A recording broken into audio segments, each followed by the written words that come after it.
Hello my dear students, this is Hanman Kumar and you all are watching my YouTube channel Education Empowers।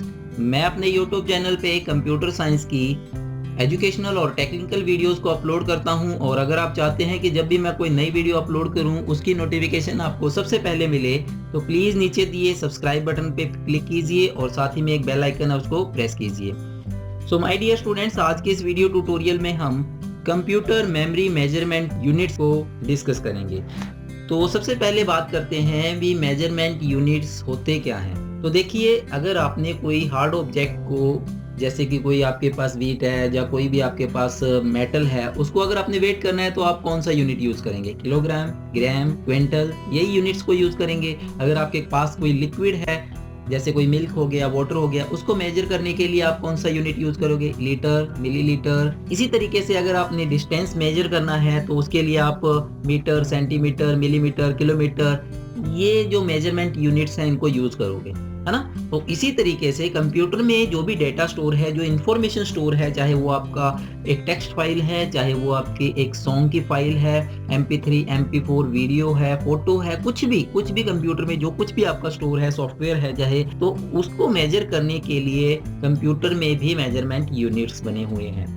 तो उसी को बोलते हैं computer memory measurement units. तो सबसे पहले ये समझ लेते हैं कि मेमोरी होती क्या है। तो सबसे पहले देखिए, कंप्यूटर क्या है? एक इलेक्ट्रॉनिक डिवाइस है, जैसे कि बल्ब, ट्यूब, फ्रिज, कूलर और बहुत से इलेक्ट्रॉनिक डिवाइस जैसे आपके घर में लगे होंगे।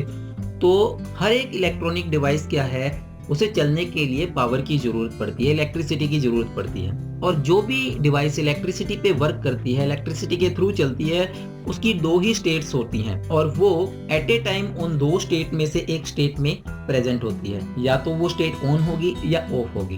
डन। जैसे बल्ब चलेगा या नहीं चलेगा, ऑन होगा या ऑफ होगा, फैन ऑन होगा या ऑफ होगा। इसी तरीके से ये जो ऑन और ऑफ है इलेक्ट्रिसिटी में, इसे बिट कहा जाता है कंप्यूटर में। और यहाँ पे ऑन का मतलब कंप्यूटर में 1 कंसीडर किया गया है और ऑफ का मतलब कंप्यूटर में 0 कंसीडर किया गया है। तो यहाँ पे ये जो बिट्स हैं और कुछ नहीं है, इलेक्ट्रिक फ्लो ऑफ डेटा ही है। अगर इलेक्ट्रिसिटी किसी सर्किट में फ्लो कर रही है तो वहाँ पे वैल्यू जो है 1 जा रही है। अगर इलेक्ट्रिक सर्किट में इलेक्ट्रिक चार्ज फ्लो नहीं कर रहा तो वहाँ पे वैल्यू 0 जा रही है। इन्हीं के बेस पे सारा कंप्यूटर वर्क करता है।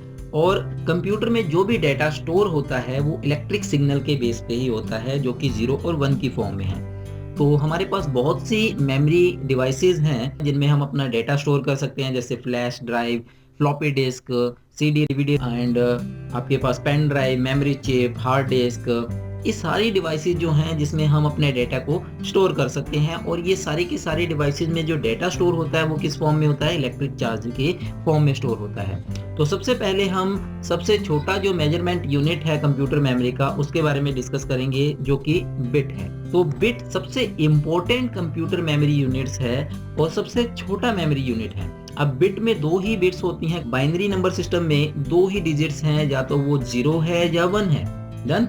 और 0 को ऑफ कंसीडर किया जाता है या फॉल्स कंसीडर किया जाता है, आगे आपको पता चलेगा इसके बारे में। और 1 को ट्रू कंसीडर किया जाता है या ऑन कंसीडर किया जाता है। उसके बाद जो नेक्स्ट यूनिट आता है वो है निबल। जैसे हमारे पास हम छोटे छोटे यूनिट्स को मिला के एक बड़ा यूनिट बनाते हैं, तो इसी तरीके से अगर हम 4 बिट्स को ऐड करते हैं, मतलब कि 4 बिट्स हमारे पास कलेक्टिवली आ जाती हैं, तो उसके एक निबल बोला जाता है। डन। और इसके बाद यहाँ पे जो नेक्स्ट यूनिट है बाइट, ये बहुत इंपॉर्टेंट है। कंप्यूटर में जितना भी डाटा इंफॉर्मेशन स्टोर होती है वो बाइट्स की फॉर्म में स्टोर होती है।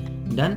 और एक बाइट में हम एक कैरेक्टर को स्टोर करवा सकते हैं। वो कैरेक्टर आप कीबोर्ड पे देख लीजिए, जितने भी कैरेक्टर्स हैं आपके कीबोर्ड पे, उनको स्टोर करने के लिए, चाहे वो A है, चाहे हैश है, चाहे क्वेश्चन मार्क है, कोई भी कैरेक्टर उठा लीजिए, उसको स्टोर करने के लिए एक बाइट मेमोरी, मतलब कि 8 बिट्स की जरूरत पड़ती है। और एक बाइट जो है हमारे पास वो 8 बिट्स के इक्वल है। तो यहाँ पे मैंने एक एग्जांपल दी है।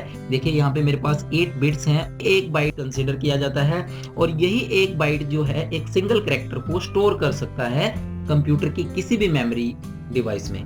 तो आगे बढ़ते हैं। यहाँ पे मैंने एक मेमोरी यूनिट्स का चार्ट दिया हुआ है। यहाँ पे देखिए, सबसे पहले छोटी जो मेमोरी यूनिट है, सबसे छोटा मेमोरी यूनिट है बिट है, जिसमें 0 और 1 हो सकते हैं। फिर उनको मिला के 4 बिट्स को मिला के एक निबल बन जाता है, 8 बिट्स को मिला के एक बाइट बन जाता है। और उसके बाद हम नेक्स्ट यूनिट जो है हमारे पास वो केबी आता है, जिसको किलोबाइट बोला जाता है। तो इसके बाद जितने भी मेमोरी यूनिट्स बनेंगे वो इस फॉर्म में बनेंगे हमारे पास 2⁻10। तो 2 बाइनरी का बेस है और पावर 10, जब इसको हम जब पावर 10 दे देते हैं तो ये 1024 बन गया यहाँ पे। तो यहाँ पे मैं आपको एक एग्जांपल के थ्रू इस टॉपिक को क्लियर करता हूँ। जैसे कि हमारे पास वेट करने का सबसे छोटा यूनिट मिलीग्राम, 10 मिलीग्राम, 1000 मिलीग्राम। अब हम यहाँ पे 1000 मिलीग्राम नहीं बोलते हैं, इसको बोलते हैं हम 1 ग्राम।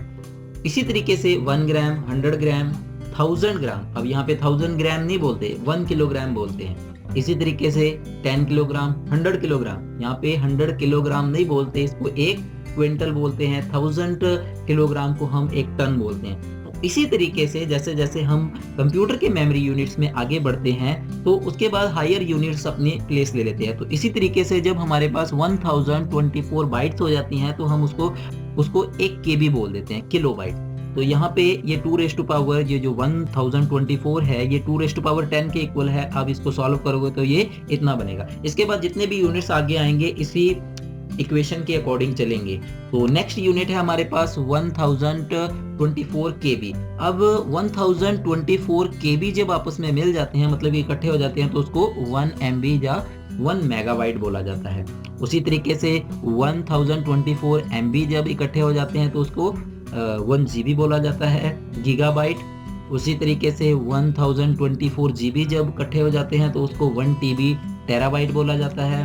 1 TB 1024 TB जब इकट्ठे हो जाते हैं तो उसको 1 पीटाबाइट बोला जाता है। 1024 पीटाबाइट को हम 1 एक्साबाइट बोल देते हैं।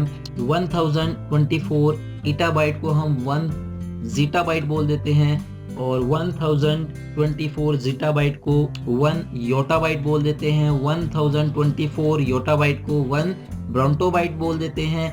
और यहाँ पे 1024 ब्रॉन्टोबाइट जब मिल जाते हैं तो यहाँ पे हमारे पास 1 जियोबाइट बन जाता है।